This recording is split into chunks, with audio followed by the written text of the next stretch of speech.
अमेरिकी प्रशासन द्वारा अंतर्राष्ट्रीय बाजार में रूसी तेल को सैंक्शंस वेवर यानी छूट प्रदान की गई है। इसका सबसे बड़ा कारण क्या है, चलिए इस वीडियो के माध्यम से जानने की कोशिश करते हैं और साथ ही ये भी जानेंगे कि भारत का इस पर क्या प्रभाव होगा।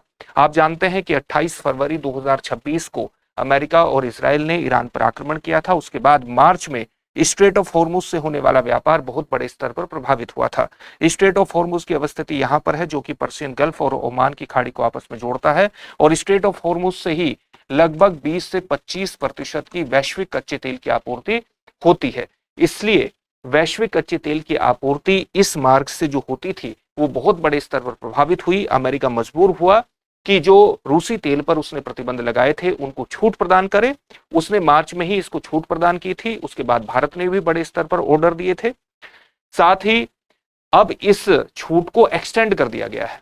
ये छूट कब तक एक्सटेंड की गई है? अमेरिकी ट्रेजरी डिपार्टमेंट के द्वारा कहा गया है कि 17 अप्रैल 2026 तक जहाजों में लोड हुए तेल और पेट्रोलियम उत्पादों को अंतर्राष्ट्रीय बाजार में खरीद बिक्री की जा सकती है, और इसके संबंध में जो लेन देन की अंतिम तारीख होगी वो होगी 16 मई 2026।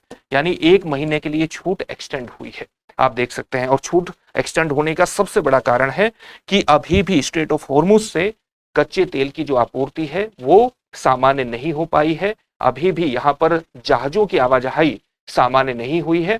इससे अंतर्राष्ट्रीय बाजार में कच्चे तेल की स्थिरता को बनाए रखने के लिए जरूरी है कि रूसी तेल की आपूर्ति अंतर्राष्ट्रीय बाजार में सुनिश्चित हो। यही सबसे बड़ा कारण है कि अमेरिका के द्वारा छूट दी गई है, क्योंकि अगर अंतर्राष्ट्रीय बाजार में कच्चे तेल की आपूर्ति बाधित होती है उससे अमेरिका में भी महंगाई बढ़ने का खतरा रहता है, और इससे वहां की घरेलू राजनीति भी प्रभावित हो सकती है। यही कारण माना गया है। भारत के इस पर क्या प्रभाव होंगे ये जानना आपके लिए बहुत इंपॉर्टेंट है। अब देखते हैं कि जो अमेरिकी प्रशासन के द्वारा रूसी तेल को छूट प्रदान की गई है, सैंक्शंस वेवर प्रदान किए गए हैं, इसका भारत पर क्या प्रभाव होगा।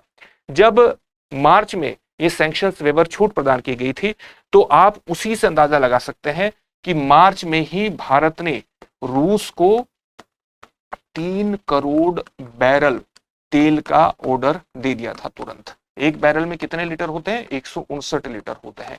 और मार्च में भारत ने रूस से प्रतिदिन 2 मिलियन यानी 20 लाख प्रतिदिन 20 लाख बैरल तेल खरीदा है। एक आंकड़े के अनुसार ये मार्च में भारत के द्वारा जितना तेल आयात किया गया उसका रूस से तेल आयात कितना हुआ? 44.2%। यानी इतने बड़े स्तर पर रूस ने भारत की तेल आपूर्ति में प्रमुख भूमिका निभाई है।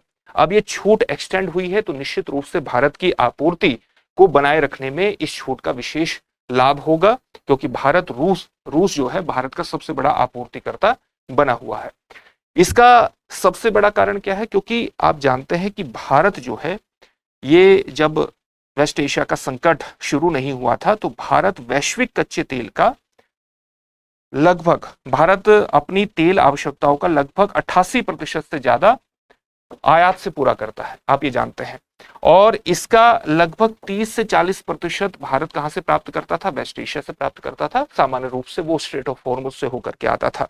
अब भारत ने एक कोशिश ये की है कि इस संकट के बाद भारत ने अपनी 70% के लगभग आपूर्ति को स्ट्रेट ऑफ हॉर्मुज से बाहर कर दिया है। यानी भारत इस क्षेत्र पर ही डिपेंड ना हो, भारत ने इसकी शुरुआत पहले से ही कर दी है। भारत का प्रभाव केवल स्ट्रेट ऑफ हॉर्मुज के संदर्भ में कच्चे तेल की आपूर्ति तक ही सीमित नहीं है, बल्कि आपको यह भी जानना चाहिए कि जो स्ट्रेट ऑफ हॉर्मुज है ये एलपीजी की आपूर्ति में भी विशिष्ट भूमिका निभाता है, क्योंकि भारत अपनी एलपीजी की टोटल आवश्यकताओं का 60% आयात से पूरा करता है, और इसका इस 60% में से 90% आपूर्ति स्ट्रेट ऑफ हॉर्मुज से होती है। तो एलपीजी की आपूर्ति भी भारत में प्रभावित हुई। हालांकि भारत घरेलू उत्पादन को बढ़ाने पर जोर दे रहा है। इसी तरह से अगर आप एलएनजी के संदर्भ में देखें, लिक्विफाइड नेचुरल गैस के संदर्भ में, तो भारत अपनी टोटल आवश्यकताओं का लगभग अपनी प्राकृतिक गैस की आवश्यकताओं का 50% एलएनजी के आयात से पूरा करता है, जिसका 55 से 60% वेस्ट एशिया से पूरा होता है। तो आप देख सकते हैं कि इस क्षेत्र पर स्ट्रेट ऑफ हॉर्मुज पर भारत की निर्भरता कितनी है। तो भारत इन सभी स्थितियों से किस प्रकार से बाहर निकल सकता है? अगर भारत अपने बाजार का विविधीकरण करे, डाइवर्सिफिकेशन करे और साथ ही घरेलू उत्पादन को बढ़ाए। निश्चित रूप से जो निर्णय अमेरिकी प्रशासन के द्वारा लिया गया है उसका लाभ भारत को होगा। उसके लाभ के एक आंकड़े को आप यहां देख सकते हैं। लेकिन ये जो निर्णय है इसको आप लॉन्ग टर्म पॉलिसी के रूप में नहीं देख सकते हैं। ये केवल भू राजनीतिक दबाव को देखते हुए शॉर्ट टर्म में लिया गया एक फैसला है, इसलिए भारत के लिए सबसे बेहतर होगा कि वो अपने बाजार में एक विविधीकरण लाए, उसको और ज्यादा डाइवर्सिफाई बनाए। इससे जुड़े हुए प्रश्न को देख लेते हैं। प्रश्न क्या है, यहां पर कथन कारण दिए हैं। कथन है मार्च 2026 में भारत के कुल तेल आयात में रूस का हिस्सा लगभग 44.4% था। कारण अमेरिका द्वारा दी गई सैंक्शंस वेवर के बाद यानी छूट के बाद भारत ने रूसी तेल की खरीद में वृद्धि की है। आपको इन विकल्पों में से चुनना है और जो सही विकल्प हो उसका उत्तर कमेंट बॉक्स में कमेंट करके जरूर दीजिए। साथ ही वीडियो अगर आपको अच्छी लगती है तो उसको शेयर कीजिए, लाइक करते रहिए, चैनल को सब्सक्राइब जरूर कीजिएगा। फिर से नए सेशन में मिलेंगे, धन्यवाद। अब एग्जाम की तैयारी को और बेहतर करने के लिए हमारे चैनल को लाइक, शेयर और सब्सक्राइब करना ना भूलें।